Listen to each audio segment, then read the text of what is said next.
last 12. Simon Middleton has decided to step down from his role as the head coach of England's Women's Rugby Union after his side's Six Nations. The MBE has been placing England's Red Roses on the map, and his side reached successive World Cup finals, won five Six Nations including 4 Grand Slams. The 57-year-old won a record-breaking 30 matches whilst in charge of the rampant English side. Sticking with rugby, and centre Henry Slade is back in the England's Rugby Union squad as they look to bounce back from their defeat against Scotland on Saturday in the first round of the Six Nations. Steve Bovrick has called for his fullback Henry Arundel in the 36-man squad after his injury for the upcoming match against Italy. Footballer Christian Atsu has been pulled out of the rubble with some injuries following the earthquakes in Turkey on Monday morning. The Hattiesburg forward joined the club in September and has won 65 caps for Ghana. He scored the winning goal in the 90th minute of their Super League match on Sunday. Their sporting director Tana Suvat is still collapsed in the building. Manchester City have been charged with more than 100 breaches of financial rules.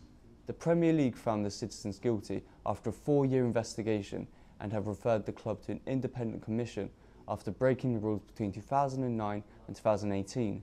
Football finance expert Kieran Maguire believes points deduction will be the most severe punishment for City, with relegation unlikely. Staying with football, Leeds United are on the hunt for a new manager after they sacked American manager Jesse March after just a year in charge. Among the candidates for the job are former Tottenham manager Mauricio Pochettino, current West Brom manager Carlos Cabron, and Celtic manager Ange Postecoglou. British golfer Justin Rose has secured his first PGA Tour win in 4 years with the victory in the Pebble Beach Pro-Am in California yesterday. The 42-year-old completed the final 9 holes on 18 under and won by 3 strokes. He becomes the first European to win at Pebble Beach.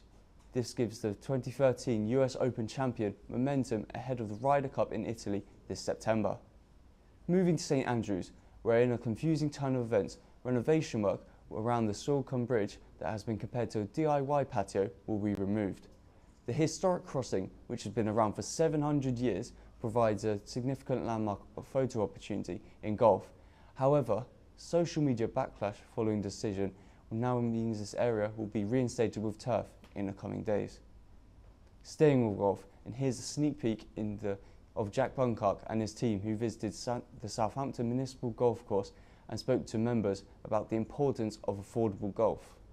Yesterday we visited the council-owned Southampton Municipal Golf Course, where our presenter, Jack Bunkirk, spoke to the humble members about the effect of the cost of living on golf participation. The course provides high-quality facilities with maintained greens and 27 unique holes to satisfy any golfer's needs. Check back at 3 p.m, where Jack will be chatting with members at the club. As you can see, at Southampton Municipal Golf Club, it's a birdie putt.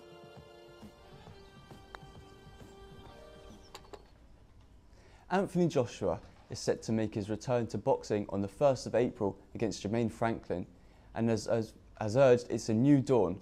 The former heavyweight champion Brit will face off against the American at the O2 Arena in London. This is his first fight since losing against Alexander Usyk last August. England's women's cricket side beat South Africa in a warm-up match before the T20 World Cup. Sophia Dunkley hit a half-century off an impressive 15 balls as they edged past the South African side by 17 runs. England's first game is against the West Indies on Sunday at 1 p.m. And finally, Bitton Park Social Club isn't where your average darts player and current former professional darts player batter out in Southampton to advance in their playing careers. I'm down here practicing because I've got the World Seniors World Championship in 9 days' time. So I'm playing a couple of comps just to get my arm going. I think it helps everyone. If you ever want to be a top professional dart player, this is where you start, routes like this. This is a bit more than your local league stuff, but potentially your local leagues, they all come to this when they're good in their local leagues, you know, to compete with some of the best players around. So to get you to that next step to be professional, I guess, yeah. Thanks for watching. We'll be back in an hour for more stories.